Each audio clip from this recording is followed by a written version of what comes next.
Don't fill out your March Madness brackets yet, because these teams might just bust them.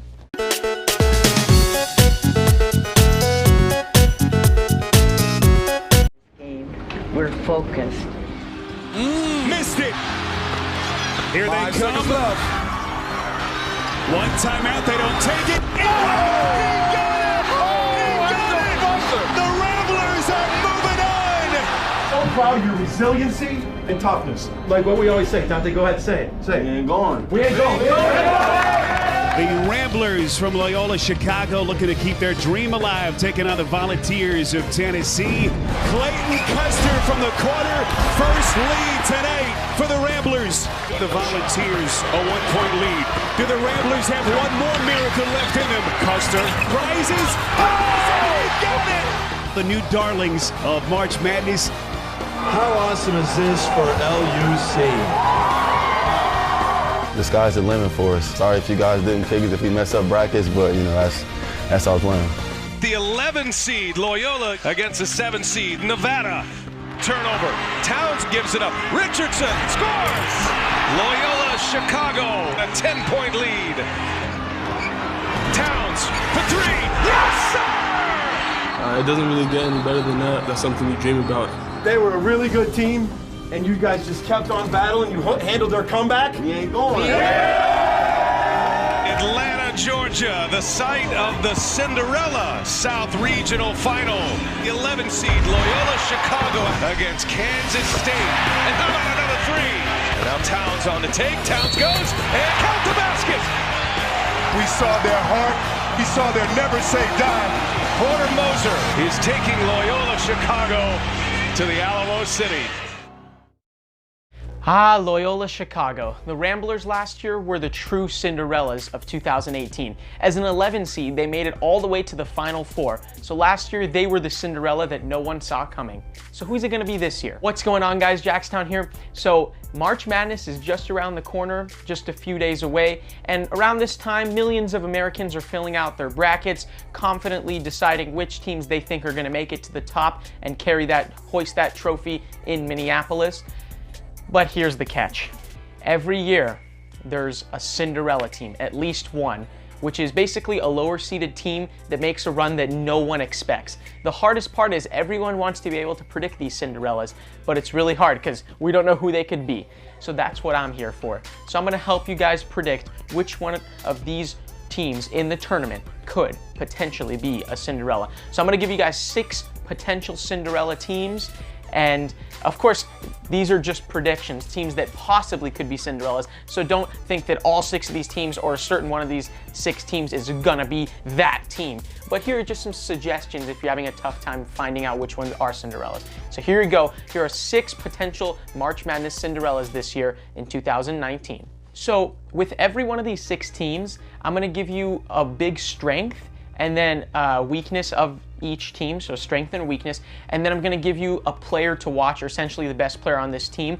For the most part, the strengths are gonna heavily outweigh the weaknesses, or else I wouldn't have them on this list, but I'm just gonna give you a little background on each team so you can understand why I kind of have these teams on my list. So here you go. All right, so starting off the list with our first potential Cinderella, we have the Nevada Wolfpack. So the Wolfpack are 29-4 overall and 15-3 in the Mountain West Conference. The Wolfpack are coming into this tournament with somewhat of a losing streak going on. They've lost 3 out of 4. They lost in the Mountain West Conference tournament to San Diego State.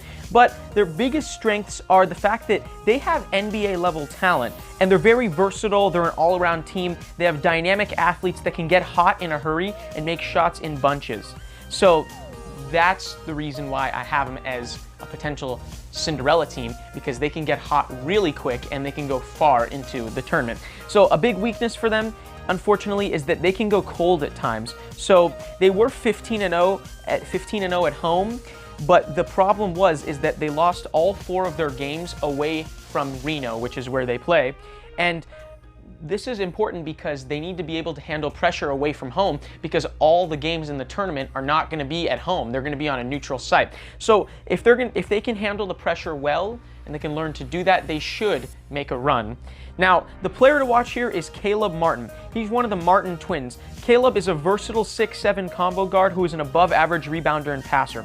His best attributes are the fact that he is an elite athlete with the ability to get to the rim with ease and get hot and drain jump shots from any range at will. If he gets hot, Nevada State could be very long in March. All right, up next we have Wofford. So the Wofford Terriers are coming into the tournament with a scorching hot 29-4 record and 20-0 in conference play against the Southern Conference.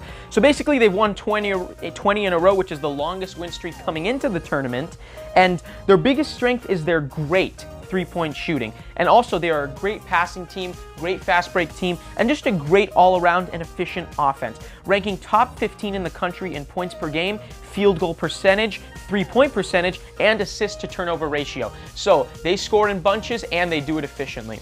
Now, the biggest weakness for Wofford is their lack of size, because they don't really have anyone in their starting lineup or bench, honestly, anyone in their rotation taller than 6'8". So they do not get too many rebounds. So they're outside the top 150 in rebounding in the nation. So rebounding could be a problem. So this is more of a run and gun team.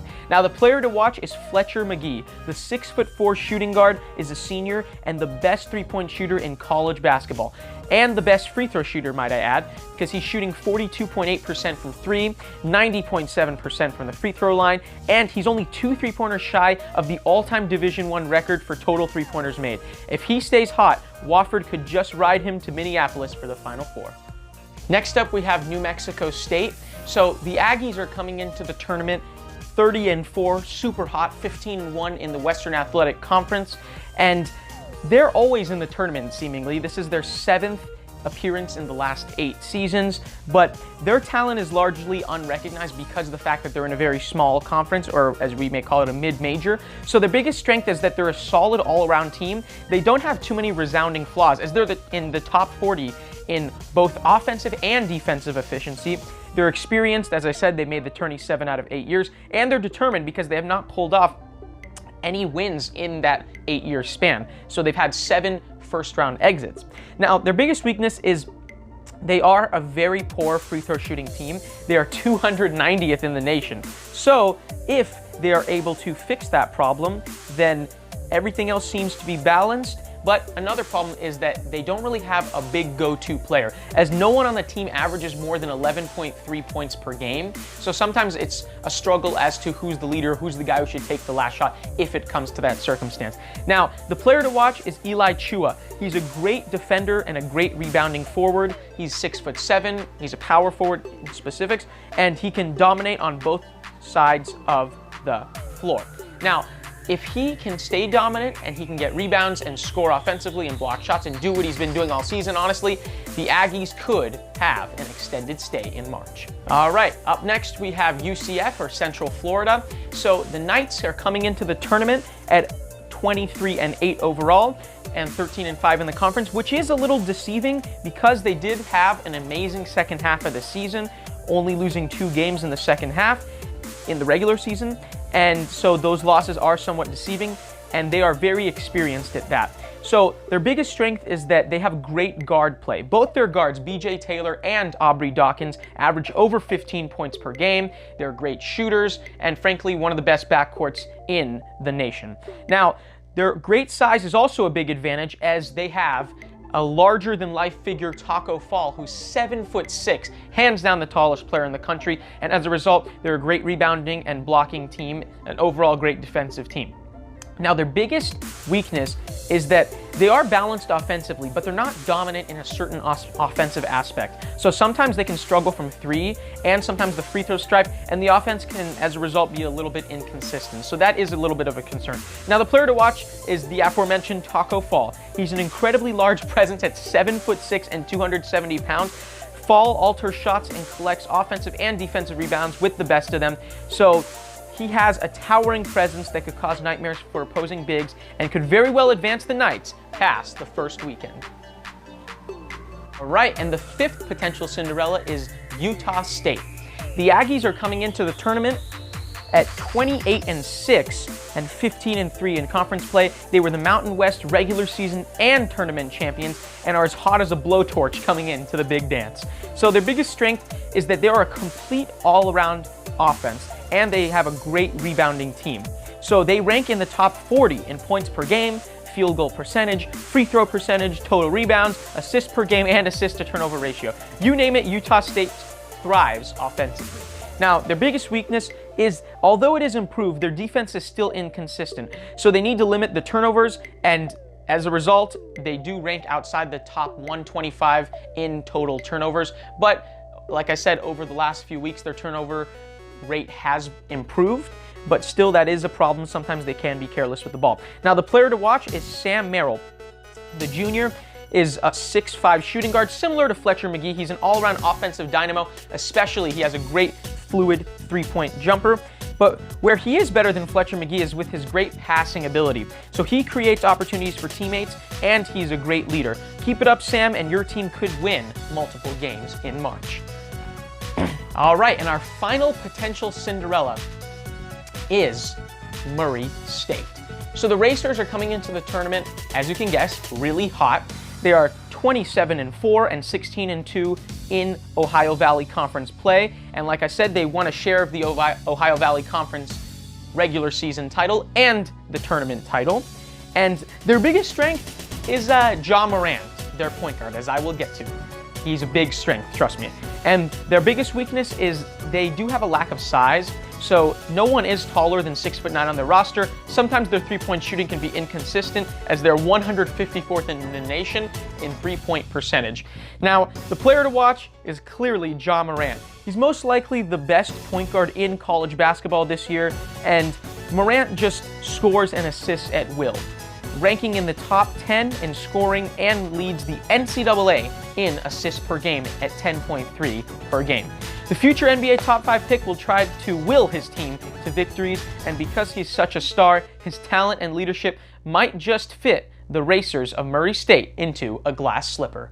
All right, thank you guys so much for watching. And yeah, so March Madness is a super exciting time. So the tournament starts Thursday. As of now, the time of this video being made, it's Monday, so it's only 3 days away. So if you haven't already, fill out your brackets. And these Cinderella teams, you know, of course we don't know. It might not be any of these teams, or it could be a good amount of these teams.